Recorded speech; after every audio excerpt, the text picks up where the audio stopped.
First night ಎಲ್ಲ ನಮ್ಮ ಮನೆಯಲ್ಲೇ ಮಾಡ್ಕೊಟ್ಟಿದ್ದು. ಮಾಡ್ಕೊಟ್ಟಿದ್ದಾಗ ಅವತ್ತೂ ಏನು ಶಾಸ್ತ್ರ ಮಾಡ್ಕೊಂಡಿಲ್ಲ ಅಂತೆ. ನಮ್ಮ ನೆಂಟರುಗಳು ಎಲ್ಲಾನು ಏನು ಗುಡ್ ನ್ಯೂಸ್ ಇಲ್ವಾ ಅಂತ ಕೇಳ್ತಾರೆ. ನನ್ಗಿಲ್ಲ, ನನ್ ಮಗು ಬೇಕೇ ಬೇಕು, ನೀನು ಇಷ್ಟು ನನ್ ಟೈಮ್ ತಗೊಳೋದು ಅದು ಇದು ಏನು ಇಲ್ಲ. ಇದು ಬಳೆಗಳನ್ನೆಲ್ಲ ಎಳ್ದಾಕಿ ಮತ್ತೆ ಕೈಗಳನ್ನೆಲ್ಲ ಕುಯ್ತಾ ಇದ್ರಂತೆ ಬಳೆಗಳಲ್ಲಿ. ನಿನ್ಗೆ ಸಂಸಾರ ಮಾಡ್ಬೇಕಾ, ಸಂಸಾರ ಮಾಡ್ಬೇಕಾ ಅಂತ ಹೇಳ್ಬಿಟ್ಟು, ಸಂಸಾರ ಮಾಡ್ಬೇಕಾ ಅಂತ ಹೇಳ್ಬಿಟ್ಟು ಟಾರ್ಚರ್. ಮತ್ತೆ ಅವಳು ಒಂದು ಡೈರಿ ಬರ್ದಿದ್ಲಂತೆ ಫುಲ್ ಡೇ 1 ಇಂದ ಇವ್ರು ಮದ್ವೆ ಆಗಿ ಮನೆಗೆ ಹೋದಾಗಿಂದ ಏನೇನು ಅವ್ರ ಚಿತ್ರಹಿಂಸೆ ಕೊಟ್ರು, ಯಾವ್ಯಾವ ರೀತಿ ಬ್ಲಾಕ್ ಮೇಲ್ ಮಾಡ್ತಾ ಇದ್ರು ಅನ್ನೋದೆಲ್ಲ ಡೈರಿಯಲ್ಲಿ ಬರ್ದಿದ್ದು. ಸೈಟ್ ಕೊಟ್ಟಿಲ್ಲ ಅಂದ್ರೆ ನಿನ್ ಗಂಡ ಮದ್ವೆ ಮಾಡ್ತೀವಿ ಅಂತಾರೆ, ನಾನು ಗಂಡ 2ನೇ ಮದ್ವೆ ಆಗ್ತೀನಿ ಅಂತಾನೆ. ಇಲ್ಲ ನನ್ನ ಪಕ್ಕ ಮಲ್ಕೋ ಅಲ್ಲ, ಅವನ ಪಕ್ಕ ಮಲ್ಕೋ ಅಂತಾರೆ. ಮಗು ಯಾರಿಂದಾದ್ರೂ ಏನು ಅಂತಾರೆ.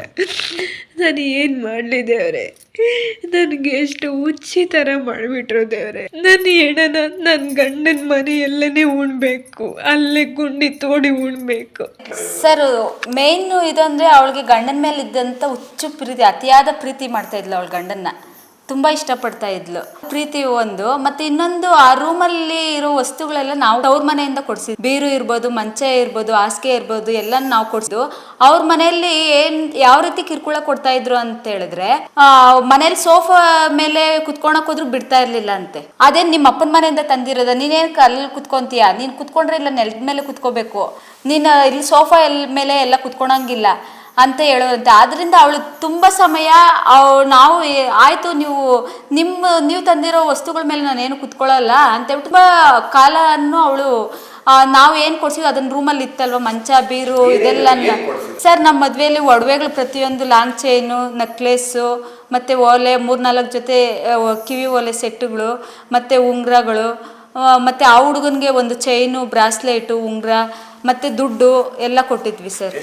20-25 ಲಕ್ಷದವರೆಗೂ ದುಡ್ಡು ಖರ್ಚು ಮಾಡಿದ್ವಿ. ಲಕ್ಷದವರೆಗೂ ಬಟ್ಟೆಗಳಿರ್ಬೋದು, ಹುಡುಗನಿಗೆ ಬಟ್ಟೆಗಳು, ಸೂಟಿಂದ ಹಿಡಿದು ಪ್ರತಿಯೊಂದೂ, ಹುಡುಗನಿಗೆ ಶೂಸು, ವಾಚು, ಹುಡುಗಿಗೆ ಎಲ್ಲ ಪ್ರತಿಯೊಂದು ನಾವೇ ಮಾಡಿದ್ವಿ.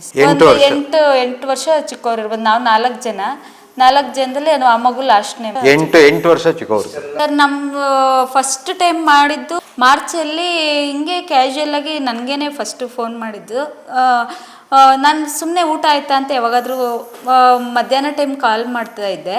ಆವಾಗ ಕಾಲ್ ಮಾಡಿದಾಗ ಊಟ ಆಯ್ತಾ, ತಿಂಡಿ ಆಯ್ತಾ ಅಂತ ದಿನಕ್ಕೊಂದು 3 ಸಲನಾದರೂ ಮಾಡ್ತಾ ಇದ್ದೆ, ಬೆಳಗ್ಗೆ ಮಧ್ಯಾಹ್ನ ರಾತ್ರಿ ಎಲ್ಲನೂ. ಯಾಕಂದರೆ ತಂಗಿ ಅಲ್ವಾ, ನಮ್ಮ ಜೊತೆಯಲ್ಲೇ ಬೆಳೆದಿದ್ದು, ಯಾಕಂದ್ರೆ ನಮ್ಮ ಜೊತೆಯಲ್ಲೇ ಬೆಂಗಳೂರಲ್ಲೇ ಎಲ್ಲ ಇದ್ದಿದ್ದು, ನಾವೆಲ್ಲ ಓದಿಸಿ ಎಲ್ಲ ಇದು ಮಾಡಿದ್ದು. ಅದರಿಂದ ನಾವು ಅಟ್ಯಾಚ್ಮೆಂಟ್ ಜಾಸ್ತಿ ಇತ್ತು. ದಿನಕ್ಕೆ 3-4 ಸಲ ಫೋನ್ ಮಾಡ್ತಾಯಿದ್ವಿ, ಬೆಳಗ್ಗೆ ಮಧ್ಯಾಹ್ನ ಸಂಜೆ ಆ ರೀತಿ. ಮಧ್ಯಾಹ್ನ ಒಂದಿನ ಕ್ಯಾಶುಯಲಾಗಿ ಹಿಂಗೆ ಫೋನ್ ಮಾಡಿದಾಗ ಊಟ ಏನು ಮಾಡಿದ್ದೆ, ಅಡುಗೆ ಏನು ಮಾಡಿದ್ದೆ, ಏನು ಮಾತಾಡ್ತಾ ಏನೋ ವಿಷಯ ಬಂದಾಗ, ಈ ರೀತಿ ನನಗಿನ್ನೂ ಸಂಸಾರನೇ ಶುರು ಮಾಡಿಲ್ಲ ಮದುವೆ ಆದಾಗಿಂದನೂ ಅಂತ ಒಂದಿನ ಹೇಳಿದ್ಲು. ಯಾಕೆ, ಏನು ಪ್ರಾಬ್ಲಮ್ಮು, ಏನು ಎಲ್ಲ ಕೇಳಿದಾಗ, ಏನು ಕೇಳಿದ್ರೆ ನನಗಿನ್ನೂ ಅಷ್ಟು ದಿನ ಟೈಮ್ ಬೇಕು, ಇವಾಗಲೇ ಮಕ್ಕಳು ಬೇಡ, ಅದು ಟೈಮ್ ಬೇಕು, ನನಗೆ ಅಪೆಂಡಿಕ್ಸ್ ಆಗಿದೆ, ಅಪೆಂಡಿಕ್ಸ್ ಆಗಿರೋದ್ರಿಂದ ನನಗೆ ಇವಾಗ ಸಂಸಾರ ಮಾಡೋದಕ್ಕೆ ನನಗೆ ಆಗ್ತಾ ಇಲ್ಲ, ನನಗೇನೊಂದು ಸ್ವಲ್ಪ 15 ದಿನ ಟೈಮ್ ಕೊಡು, 20 ದಿನ ಟೈಮ್ ಕೊಡು ಅಂತ ಹೇಳ್ತಾರೆ. ಇದನ್ನೆಲ್ಲ ನೀನು ನಿಮ್ಮ ಮನೇಲಿ ಹೇಳ್ಬೇಡ ಅಂತೇಳಿ, ಮತ್ತು ಇಷ್ಟು ದಿನ ಆದರೂ ನೀನು ಹೆಂಗಮ್ಮ ತಡ್ಕೊಂಡಿದ್ದೀನಿ, ನಮ್ಗೆ ಹೇಳ್ಬೇಕಲ್ವ ಅಂತ ಹೇಳಿದ್ರೆ, ನಿಮ್ಮ ಮನೆಯಲ್ಲಿ ನೀ ಹೇಳ್ಬೇಡ ಅಂತ ನೀನು ಹೇಳಿದ್ರೆ ನೀನು ಮಾನ ಮರ್ಯಾದೆಲ್ಲ ಹರಾಜು ಹಾಕ್ಬಿಡ್ತೀವಿ, ನೀನು ಹೆಂಗೆ ನಿನ್ನ ಮನೆಯಲ್ಲಿ ಇಲ್ಲ ಪೊಲೀಸ್ ಕಂಪ್ಲೇಂಟ್ ಕೊಟ್ಟಿದ್ದ ದಿನ ನೀನು ಅವತ್ತೇ ನಮ್ಮ ಮನೇಲಿ ಲಾಸ್ಟು, ನಮ್ಮ ಮನೆ ಹೆಂಗೆ ಹೊಸಲು ತುಳಿತೀಯ ನಾವು ನೋಡ್ತೀವಿ, ನೀನು ಸಮಾಜದ ಮುಂದೆ ಹೆಂಗೆ ತಲೆ ಎತ್ಕೊಂಡು ತಿರುಗ್ತೀಯ ಅಂತ ನಾವು ನೋಡ್ತೀವಿ, ನೀನು ಇದನ್ನೇನೇ ನಡೆದ್ರು ನೀವು ಹೇಳ್ಬಾರ್ದು ಅಂತ ನನಗೆ ಟಾರ್ಚರ್ ಕೊಡ್ತಾರೆ. ಅದು ಸಾಲದು ಅಂತ ಹೇಳ್ಬಿಟ್ಟು ನಾನು ಇನ್ನೂ ಜಾಸ್ತಿಯಾಗಿ, ಯಾಕೆ ಇಷ್ಟು ದಿನ ಆಯಿತು ನನಗೆಲ್ಲ ಓದ್ಗಳು, ಇವಾಗ ನಮ್ಮ ಮನೆಗೆ ಹೋದಾಗೂ ನಮ್ಮ ನೆಂಟರುಗಳು ಎಲ್ಲನೂ ಏನು ಗುಡ್ ನ್ಯೂಸ್ ಇಲ್ವಾ ಅಂತ ಕೇಳ್ತಾರೆ. ನನಗಿಲ್ಲ, ನನ್ನ ಮಗು ಬೇಕೇ ಬೇಕು, ನೀನು ಇಷ್ಟು ನನಗೆ ಟೈಮ್ ತೊಗೊಳೋದು ಅದು ಇದು ಏನೂ ಇಲ್ಲ, ನೀನು ನನ್ನ ಜೊತೆ ಸಂಸಾರ ಮಾಡು, ನನಗೊಂದು ಮಗು ಬೇಕೇ ಬೇಕು ಅಂತ ಪುಷ್ಪಾವತಿ ಕೇಳಿದಾಗ, ಆವಾಗ ಮನೆಯವರೆಲ್ಲನೂ ಇದ್ದಿದ್ದು ಟಾರ್ಚರ್ ಜಾಸ್ತಿ. ಅದಕ್ಕೆ ಮುಂಚೆ ಹೊಡಿತಾ ಇದ್ರಂತೆ, ನೀನು ಅದಕ್ಕೂ ಮುಂಚೆ ಫಸ್ಟು ನೀನು ಸೈಟ್ ತೊಗೊಂಬ, ದುಡ್ಡಿಸ್ಕೊಂಬ, ಇಂದಷ್ಟು ದುಡ್ಡಿಸ್ಕೊಂಬ, ನೀನು ಸೈಟ್ ಬರ್ಸ್ಕೊಂಬ, ಅವಾಗ ಸಂಸಾರ ಮಾಡ್ತೀನಿ ಅಂತೆಲ್ಲ ಶುರು ಮಾಡಿದ್ರು. ಆಮೇಲೆ ನೋಡಿದ್ರೆ ಇವಳು ಇನ್ನೂ ಜಾಸ್ತಿ ಇಲ್ಲ, ನಂಗೆ ಮಗು ಬೇಕೇ ಬೇಕು ಅಂದರೆ, ಇವಾಗ ಮಗು ತಾನೇ ಬೇಕು, ಮಗು ತಾನೇ ಬೇಕು, ಇವಾಗ ಯಾರಾದ್ರೆ ನೀವು ಮಗು ಬೇಕು ತಾನೇ, ಹೊರಗಡೆಯವ್ರು ಯಾರು ಬೇಡ, ನನ್ನ ಚಿಕ್ಕ ಮಗನೇ ಇದ್ದಾನಲ್ಲ, ಚಿಕ್ಕ ಮಗನ ಜೊತೆನೇ ಮಲ್ಕೋ, ನಿನ್ಗೆ ಯಾವ ಒಟ್ನಲ್ಲಿ ಮಗು ಬೇಕು ತಾನೆ ಅನ್ನೋ ಚಿತ್ರಹಿಂಸೆ ಎಲ್ಲ ಕೊಟ್ಟಾಗ ಅವಾಗ ಇದನ್ನೆಲ್ಲ ಬಟ್ ಇದನ್ನ ನಮಗೆ ಅವಾಗ ಹೇಳಿರಲಿಲ್ಲ. ನಮ್ಮ ಸಂಸಾರ ಮಾಡಿಲ್ಲ ಅನ್ನೋ ಒಂದು ವಿಷಯ ಮಾತ್ರ ಹೇಳಿದ್ಲು ಫಸ್ಟ್ನೇ ಟೈಮ್ ನಮ್ಗೆ ಗೊತ್ತಾದ, ಮಾರ್ಚಲ್ಲಿ ಗೊತ್ತಾದಾಗ. ಆವಾಗ ಸಂಸಾರ ಮಾಡ್ತಾ ಇಲ್ಲ ಅನ್ನೋ ವಿಷಯ ಮಾತ್ರ ಹೇಳಿದ್ದು. ಫಸ್ಟ್ ನೈಟೆಲ್ಲ ನಮ್ಮ ಮನೆಯಲ್ಲೇ ಮಾಡಿಕೊಟ್ಟಿದ್ದು. ಮಾಡಿಕೊಟ್ಟಿದ್ದಾಗ ಅವತ್ತೂ ಏನು ಶಾಸ್ತ್ರ ಮಾಡ್ಕೊಂಡಿಲ್ಲ ಅಂತೆ, ನಮ್ಗೆ ಏನು ಹೇಳ್ಕೊಂಡಿಲ್ಲ. ಮಗು ಭಯ ಬಿದ್ದು ಏನು ಹೇಳ್ಕೊಂಡಿಲ್ಲ. ಭಯ ಬಿದ್ಲೋ ಮುಜುಗರ ಪಟ್ಕೊಂಡ್ಲೋ ಹೆಂಗೆ ಹೇಳ್ಕೊಳ್ಳೋದು ಅಂತೇಳ್ಬಿಟ್ಟು ಏನು ಹೇಳ್ಕೊಂಡಿಲ್ಲ. ಏನು ಆರಾಮಾಗಿ ಇದ್ರು, ಮತ್ತೆ ಬಂದು ಹೋಗೋ ಶಾಸ್ತ್ರಗಳೆಲ್ಲ ಇದ್ವಲ್ಲ, ಮಾಡ್ಕೊಂಡು ಆರಾಮಾಗಿ ಇದ್ರು. ಎಲ್ಲ ಶಾಸ್ತ್ರ ಎಲ್ಲ ನಡೆದಿದೆ ಅಂತ ಹೇಳ್ಬಿಟ್ಟು ನಾವು ಇನ್ನೇನು ನಡೆದಿರುತ್ತಲ್ವಾ ಅಂತ ಹೇಳ್ಬಿಟ್ಟು ನಾವು ಏನು ಕೇಳಕ್ ಹೋಗ್ತಾ ಇರಲಿಲ್ಲ. ಯಾವಾಗ ಕೇಳಿದ್ರು ಚೆನ್ನಾಗಿದ್ದೀವಿ, ಹೆಂಗೆ ಚೆನ್ನಾಗಿ ನೋಡ್ಕೊತಾರೆ ಅಂತೆಲ್ಲ ನಮ್ಮ ಹತ್ರ ಏನು ಹೇಳ್ಕೊಂಡಿಲ್ಲ. ತುಂಬ ಅವಳು ಚಿತ್ರಹಿಂಸೆ ಎಲ್ಲ ತಡೆಯಲ್ಲಕ್ಕಾಗದೇ ಇದ್ದಾಗ ಅವಾಗ ನಮ್ಮ ಹತ್ರ ಸ್ವಲ್ಪ ಸ್ವಲ್ಪ ಹೇಳ್ಕೊಳ್ಳೋದಕ್ಕೆ ಇದು ಮಾಡಿದ್ದು ಸರ್. ಯಾವಾಗ ಅವ್ರಿಗೆ ವಿಕೋಪಕ್ಕೆ ಹೋಯ್ತು, ಇನ್ನು ನನ್ನ ಕೈಲಿ ತಡಿಯಕ್ ಆಗೋದಿಲ್ಲ ಅಂದಾಗ ಫಸ್ಟ್ ಅವ್ರು ಹೇಳಿದ್ದು ನನ್ನ ಜೊತೆ ಇನ್ನು ಸಂಸಾರ ಶುರು ಮಾಡಿಲ್ಲ ಅನ್ನೋ ಫಸ್ಟ್ ಒಂದು ವಿಷಯ ಹೇಳಿದ್ರು. ಕ್ರಮೇಣ ಬರ್ತಾ ಬರ್ತಾ ಅಲ್ಲಿ ನಮ್ಗೆ ವಿಷಯ ಗೊತ್ತಾಯ್ತು ಅಂತ ಅವ್ರಿಗೆ ಗೊತ್ತಾಗ್ತಿದ್ದಂಗೆ ಕ್ರಮೇಣ ಒನ್ ಬೈ ಒನ್ ಇದು ಟಾರ್ಚರ್ಗಳೆಲ್ಲ ತುಂಬಾ ಅತಿರೇಕಕ್ಕೆ ಹೋಗಿದೆ. ಆಯ್ತು, ಇವಾಗ ನೀವು ಒಂದು ಕೆಲಸ ಮಾಡಿ, ನೀವು ಈಗ ಜೋಗಳ್ಳಿಯಲ್ಲಿ ಒಂದು ಸೈಟ್ ತೆಗೆಸ್ಕೊಂಡು ನಮ್ಮ ಹೆಸರಿಗೆ ಸೈಟ್ ಮಾಡಿಸಿ, ಆಮೇಲೆ ನನ್ನ ಮಗನ್ಗೆ ಹೇಳ್ತೀನಿ ನಾನು ನಿಮ್ಮ ಸಂಸಾರ ಮಾಡೋಕ್ಕೆ. ಗಂಡನ ಹತ್ರ ನಿಮ್ಮ ಅಮ್ಮ ಹಿಂಗೆ ಹೇಳ್ತಾ ಇದ್ರು ಅಂದಾಗ, ಒಂದು ಸೈಟ್ ತೆಗೆಸ್ಕೊಂಬ, ಆಮೇಲೆ ನಾನು ಸಂಸಾರ ಮಾಡ್ತೀನಿ ಅಂತ ಅವ್ರ ಮಾವ, ಗಂಡ, ಮೈದ ಮತ್ತೆ ಅವ್ರ ಚಿಕ್ಕಪ್ಪ ಚಿಕ್ಕಮ್ಮ 6 ಜನ ಸೇರಿ ಸರಿ ಒಂದು ಸೈಟ್ ತೆಗೆಸ್ಕೊಂಬ, ಸೈಟ್ ಬರ್ಸ್ಕೊಂಡಿದ್ ನೆಕ್ಸ್ಟ್ ಡೇನೆ ಸಂಸಾರ ಶುರು ಮಾಡ್ತೀವಿ. ಇಲ್ಲ ನೀವು ಅಷ್ಟು ಒಳಗಡೆ ಮಗು ಬೇಕು ಅಂತಂದ್ರೆ ಮೈದ ಇದ್ದಾನೆ, ಅವ್ನ ಮಗು ಕೊಡ್ತಾನೆ, ನೀನು ಅವನ ಜೊತೆ ಮಲಕ್ಕೋ ಅಂತ ಈ ಹರಾಸ್ಮೆಂಟ್ ಕೊಡೋಕೆ ನಮ್ಗೆ ಡೇ ಬೈ ಡೇ ಒಂದೊಂದೇ ಅವಳು ಹೇಳ್ಕೊಂತ ಅವ್ರ ಅಕ್ಕಂದ್ರ ಹತ್ರ, ನನ್ನ ಹತ್ರ ಏನು ಹೇಳ್ತಾ ಇಲ್ಲ, ಅಕ್ಕಂದ್ರ ಜೊತೆ ಹೇಳ್ಕೊಂತ ಬರೋಕ್ಕೆ ಶುರುವಾಯ್ತು. ನಮ್ಗೆ ಎಲ್ಲ ವಿಷಯ ಎಲ್ಲ ಗೊತ್ತಾಯ್ತು. ನಾವು ಅವ್ರ ಮನೆಗೆ ಹೋಗ್ಬಿಟ್ಟು ಗಲಾಟೆ ಮಾಡಿ ಮೀನ್ಸ್ ಅವರು ಯಾರ್ಯಾರು ಮದುವೆಗೆ ಮಾತುಕತೆಗೆ ಬಂದ್ರು ಅವ್ರನ್ನೆಲ್ಲ ಕೂಡಿಸಿ ನಾವು ಕೇಳಿದಾಗ, ಇಲ್ಲ ಇದೆಲ್ಲ ಹಳೇದೆಲ್ಲ ಆಗಿರೋದು ಬಿಟ್ಬೇಡ, ಇನ್ನೆಲ್ಲ ಚೆನ್ನಾಗಿ ನೋಡ್ಕೊಂತೀವಿ, ನೀವು ಹುಡುಗನೂ ಸಂಸಾರ ಎಲ್ಲ ಮಾಡ್ಕೊಂಡು ಚೆನ್ನಾಗಿರ್ತಾನೆ, ಎಲ್ಲ ನಗ್ನಾಗ್ತಾ ಇರ್ತಾರೆ, ಹಂಗೆ ಹಿಂಗೆ ಅಂತ ಎಲ್ಲ ಹೇಳ್ಬಿಟ್ಟು ಇದು ಮಾಡಿ ಎಲ್ಲ ಒಪ್ಕೊಂಡು ಅವರು ಆಯ್ತು ನಾನು ಚೆನ್ನಾಗಿ ನೋಡ್ಕೊಂತೀನಿ. ಆದ್ರೂ ಮತ್ತೆ ಒಂದು ವಾರ ಏನೋ ಸುಮ್ಮನೆ ಬಟ್ ಸಂಸಾರ ಅಂತೂ ಶುರುವೇ ಮಾಡಲಿಲ್ಲ. ಇವ್ ಹುಡ್ಗಿಂಗ್ ಚೆನ್ನಾಗಿ ನೋಡ್ಕೊಳೋ ಥರ ನಾಟಕ ಆಡಿ ದೇವಸ್ಥಾನಕ್ಕೆ ಕರ್ಕೊಂಡು ಹೋಗೋದು, ಅದೇನೋ ಮಾಡೋದು, ಆ ರೀತಿ ಒಂದು 2-3 ದಿವಸ ಕರ್ಕೊಂಡು ಹೋಗ್ಬಿಟ್ಟು ಮತ್ತೆ ಯಥಾ ಪ್ರಕಾರ ಹೊಡೆಯೋದು, ಚಿತ್ರಹಿಂಸೆ ಕೊಡೋದು. ಹೆಂಗೆ ಹಣ ಹೊಂದಿಸೋರು ಅಂದ್ರೆ ನಮ್ಮ ಅಕ್ಕ ಭಾವ ಬಂದು ವ್ಯವಸಾಯ ಮಾಡ್ತಾ ಇದ್ದವರು, ಅವರು 1 ರೂಪಾಯಿ ಕೂಡಿಕ್ತಾ ಇದ್ರು. ಕೂಡಿಕ್ಕಿ ಅವರು ಒಂದಷ್ಟು ದುಡ್ಡು ಮಾಡಿದ್ರು. ಅದರಲ್ಲಿ ಮತ್ತೆ ನಾನು ಒಂದಷ್ಟು ಸ್ವಲ್ಪ ದುಡ್ಡು ಕೊಟ್ಟಿದ್ದೆ, ಆ ಒಡವೆಗಳು ಮಾಡಿಸೋದಕ್ಕೆ ಅದಕ್ಕೂ ಇದಕ್ಕೆಲ್ಲ ನಾನು ಸ್ವಲ್ಪ ದುಡ್ಡು ಕೊಟ್ಟಿದ್ದೆ. ಮತ್ತೆ ನಮ್ಮ ಇನ್ನೊಬ್ರು ನಾದ್ನಿ ಗಂಡ ಇದ್ದಾರೆ, ಅವ್ರು ಸ್ವಲ್ಪ ದುಡ್ಡು ಕೊಟ್ಟು ಎಲ್ರು ಬಂದು ಅವ್ರ ಕೈ ಜೋಡಿಸಿ ಮಗು ಚೆನ್ನಾಗಿರ್ಲಿ ಅಂದ್ರೆ, ಅದ್ರ 25 ಲಕ್ಷ ಸಡನ್ ಆಗಿ ಅಂದ್ರೆ ಒಡವೆಗೆ ಹೆಚ್ಚು ಕಮ್ಮಿ 15 ಲಕ್ಷ ಕ್ರಮೇಣ ಒಡವೆಗಳು ಮಾಡಿಸ್ಕೊಂಡ್ ಬಂದು ಇಡ್ತಾ ಇದ್ರು. ಈ ಮದುವೆಗೆ ಆಗುತ್ತೆ ಅಂದ್ರೆ ಒಂದ್ಸಲ ಲಾಂಗ್ ಚೈನ್, ಒಂದ್ಸಲ ನಕ್ಲೀಸ್, ಹಂಗೆ ನಮ್ಮ ಅಕ್ಕ ಅವ್ರು ಮಾಡಿಸ್ಕೊಂಡಿದ್ರು. ಅದು ವ್ಯಾಲ್ಯೂಯೇಷನ್ ಬಂದು ಅವ್ರ ಮದುವೆ ಆಗೋ ಅಷ್ಟೊತ್ತಿಗೆ 15 ಲಕ್ಷ ಜಾಸ್ತಿ ಆಗಿತ್ತು. ಮತ್ತೆ ಹುಡುಗನಿಗೆ ಮಾಡಿಸಿದ್ದು ಅದು ಎಲ್ಲ ಸೇರಿದ್ರೆ ವ್ಯಾಲ್ಯೂಯೇಷನ್ 15 ಲಕ್ಷ, 15ರಿಂದ 18 ಲಕ್ಷವರೆಗೂ ಹೋಗ್ತಾ ಇತ್ತು. ಯಾಕಂದ್ರೆ ಬಂಗಾರದ ರೇಟ್ ಅಷ್ಟು ಜಾಸ್ತಿ ಆಗಿತ್ತು, 10,000 ಚಿಲ್ಲರೆನೇನೋ ಇತ್ತು. ಅದಾಗಿತ್ತು. ಮತ್ತೆ ಮದುವೆ ಖರ್ಚು, ಮತ್ತೆ ಹುಡುಗನಿಗೆ ಬಟ್ಟೆಗಳು ಕೊಡಿಸಿದ್ದು ನಾವೆಲ್ಲ ಕೈ ಜೋಡಿಸಿ ಆ ಹುಡುಗಿ ಚೆನ್ನಾಗಿ ಇರ್ಲಿ ಅಂತ ಹೇಳ್ಬಿಟ್ಟು ಎಲ್ಲರೂ ಸ್ವಲ್ಪ ದುಡ್ಡು ಹಾಕಿ ಮಾಡಿ. ಸರ್ ಯಾವ ರೀತಿ ಹೊಡಿತಾ ಇದ್ರು ಅಂತ ಹೇಳಿದ್ರೆ, ಈಚೆ ಅಕ್ಕಪಕ್ಕದವ್ರು ಕೇಳಿಸ್ಬಾರ್ದು ಅಂತ ಹೇಳ್ಬಿಟ್ಟು ಬಾಯಿಗೆ ಬಟ್ಟೆ ತುರ್ಕಿ ಎಲ್ಲ ಹೊಡಿತಾ ಇದ್ರಂತೆ. ಮತ್ತೆ ಇದು ಬಳೆಗಳನ್ನೆಲ್ಲ ಎಳ್ದಾಕಿ ಮತ್ತೆ ಕೈಗಳನ್ನೆಲ್ಲ ಕುಯ್ತಾ ಇದ್ರಂತೆ ಬಳೆಗಳಲ್ಲಿ. ನಿನ್ಗೆ ಸಂಸಾರ ಮಾಡ್ಬೇಕಾ, ಸಂಸಾರ ಮಾಡ್ಬೇಕಾ ಅಂತ ಹೇಳ್ಬಿಟ್ಟು, ಸಂಸಾರ ಮಾಡ್ಬೇಕಾ ಅಂತ ಹೇಳ್ಬಿಟ್ಟು ಟಾರ್ಚರ್ ಕೊಡ್ತಾ ಇದ್ರು. ಮತ್ತೆ ರೂಮಲ್ಲಿ ಬಾಗ್ಲಾಕ್ಬಿಟ್ಟು ಗೋಡೆಗೆ ಎಲ್ಲ ಹೊಡಿತಾ ಇದ್ರಂತೆ ಸರ್. ತಲೆನೆಲ್ಲನ್ನು ಕೂದ್ಲಿಟ್ಕೊಂಡು ಗೋಡೆಗೆ ಎಲ್ಲ ಹೊಡಿತಾ ಇದ್ರಂತೆ. ಅದು ಬಾಯಿಗೆ ಈಚೆ ಅಕ್ಕಪಕ್ಕದವ್ರಿಗೆಲ್ಲ ಕೇಳಿಸ್ಬಾರ್ದು, ಆ ಕೂಕ್ಕೊಳ್ಳೋದು ಕೇಳಿಸ್ಬಾರ್ದು ಅಂತ ಹೇಳ್ಬಿಟ್ಟು ಬಾಯಿಗೆಲ್ಲ ಬಟ್ಟೆ ಇಟ್ಬಿಟ್ಟು ಇಲ್ಲ ಬಾಯಿ ಮೂತಿ ಕಟ್ಬಿಟ್ಟು ಹೊಡಿತಾ ಇದ್ರಂತೆ ಸರ್, ಯಾರಿಗೂ ಗೊತ್ತಾಗ್ಬಾರ್ದು ಅಂತ. ಅವಳು ಸುಮಾರು ಸಲ ಈಚೆಗೆ ಹಗಲಲ್ಲಿ ಹೊಡೆಯುವಾಗ ಎಲ್ಲನೂ ಸುಮಾರು ಸಲ ಈಚೆಗೂ ಓಡ್ ಬಂದಿದ್ದ, ಅಕ್ಕಪಕ್ಕದವ್ರನ್ನ ಕಾಪಾಡಿ ಅಂತಾನು ಕೇಳ್ಕೊಂಡಿದ್ದಾಳೆ ಸರ್. ಯಾಕಂದರೆ ಅಕ್ಕಪಕ್ಕದವ್ರಿಗೆ ಅವ್ಳು ಕಿರ್ಚೋದು ಕೇಳಿಸ್ಬಾರ್ದು ಅಂತೇಳ್ಬಿಟ್ಟು ಬಟ್ಟೆ ಸುತ್ತಬಿಟ್ಟು ಹೊಡೆಯೋರಂತೆ. ಕೈಯಲ್ಲಿ ಸಿಕ್ಕಿದ್ರೆ ಕೈಯಲ್ಲಿ, ಕೋಲಲ್ಲಿ ಸಿಕ್ಕಿದ್ರೆ ಕೋಲಲ್ಲಿ ಎಲ್ಲ ಹೊಡೆಯೋರಂತೆ. ಮತ್ತು ಗೋಡೆಗಳು ನಿನಗೆ ಸಂಸಾರ ಮಾಡ್ಬೇಕು, ನಿನ್ನ ಜೊತೆ ಸಂಸಾರ ಮಾಡ್ಬೇಕು, ನೀನು ಫಸ್ಟು ವರದಕ್ಷಿಣೆ ತಂದಿದ್ಯಾ, ನೀನು ಸೈಟ್ ಬರ್ಸ್ಕೊಂಬಂದಿದ್ಯಾ, ತಗೊಂಬ ಅವಾಗ ನಾನು ಸಂಸಾರ ಮಾಡೋದು, ಇಲ್ಲ ಸೈಟ್ ಬರ್ಸ್ಕೊಂಬ ಅವಾಗ ನೀನು ಸಂಸಾರ ಮಾಡೋದು, ನಿನ್ಗೆ ಇವಾಗಲೇ ಸಂಸಾರ ಮಾಡ್ಬೇಕು, ನಿನ್ಗೆ ಇವಾಗಲೇ ಮಗು ಬೇಕಂತೇಳ್ಬಿಟ್ಟು ಗೋಡೆಗೆಲ್ಲ ತಲೆನ ಇಟ್ಕೊಂಡು ಚಚ್ಚೋರಂತೆ. ಮತ್ತೆ ಆಗ್ಲಲ್ಲೂ ಅಷ್ಟೇ, ಆಗ್ಲಲ್ಲೂ ಇವರೆಲ್ಲ ರಾತ್ರಿ ಹೊತ್ತಾದ್ರೆ ಗಂಡ ಹೊಡೆಯೋದು, ಆಗ್ಲಲ್ಲಿದ್ದಾಗ ಅತ್ತೆ ಮಾವ ಇವರೆಲ್ಲನೂ ಸೇರಿ ಹೊಡೆಯೋದು. ಮತ್ತೆ ಅವಳು ಏನಾದರೂ ಕಿರ್ಚ್ಕೊಂಡು ಈಚೆ ಬಂದರೆ ಯಾರನ್ನಾದ್ರೂ ಕಾಪಾಡಿ ಅಂತ ಯಾರು ನೀವು ನನ್ನ ಸೊಸೆ ಹತ್ರ ಮಾತಾಡಬಾರ್ದು ಅಂತ ಮುಂಚೆನೇ ಹೇಳ್ಬಿಟ್ಟಿದ್ರಂತೆ. ಅಕ್ಕಪಕ್ಕದವ್ರು ಎಲ್ಲ ಭಯ ಬೀಳೋರಂತೆ. ಅವ್ರು ಯಾರೂ ಇಲ್ಲ ಅಂತ, ಅವ್ರ ಅತ್ತೆ ಅವ್ರ ಮನೆಯವ್ರು ಯಾರೂ ಇಲ್ಲ ಅಂದರೆ ಏನಾದರೂ ಅಕ್ಕಪಕ್ಕದವ್ರು ಮಾತಾಡ್ತಾ ಇದ್ರಂತೆ.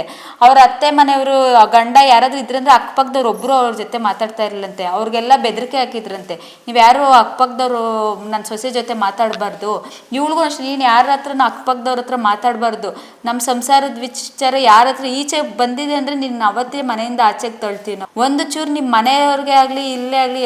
ಮತ್ತೆ ಬಳೆಗಳೆಲ್ಲ ಎಳ್ಕೊಂಡು ಬಳೆಗಳಲ್ಲೆಲ್ಲ ಕೈಗಳೆಲ್ಲ ಕುಯ್ದು ಅದನ್ನ ಕೈಗಳೆಲ್ಲ ಕುಯ್ದು ಮತ್ತೆ ಅವರೇ ಆಸ್ಪತ್ರೆಗೆ ಕರ್ಕೊಂಡು ಹೋಗಿದ್ದಾರೆ. ಫುಲ್ ಬ್ಲಡ್ ಎಲ್ಲ ಹೋಗ್ಬಿಟ್ಟು ಆಸ್ಪತ್ರೆ ಅಂತಿದೆ ಕಂಟನ್ಕುಂಟೆಯಲ್ಲಿ, ಅಲ್ಲಿ ಆಸ್ಪತ್ರೆಗೆ ಅವರೇ ಕರ್ಕೊಂಡೋಗಿ ಟ್ರೀಟ್ಮೆಂಟ್ ಎಲ್ಲ ಮಾಡಿಸಿದ್ದಾರೆ. ಬಟ್ ಅದು ನಮಗೆ ವಿಷಯನೇ ಗೊತ್ತಿಲ್ಲ, ಅದು ನಮಗೆ ವಿಚಾರ ಅಲ್ಲಿ ವಿಚಾರನೇ ನಮ್ಗೆ ಹಾಸ್ಪಿಟ್ಲಿಗೆ ಬಳೆಗಳೆಲ್ಲ ಕುಯ್ಕೊಂಡೋಗಿರೋದು ಇದೆಲ್ಲ ಆಗಿ ಹೊಡೆದಿರೋದೆಲ್ಲ ಅಂತ ಅದೆಲ್ಲನೂ ಇದೆಲ್ಲ ಕೊಟ್ಟಿದ್ವಿ ಸರ್. ಮೊನ್ನೆ ಕಂಪ್ಲೇಂಟ್ ಇದು ಕೊಡಬೇಕಾದ್ರೆ ಅದೆಲ್ಲ ಕೊಟ್ಟಿದ್ವಿ.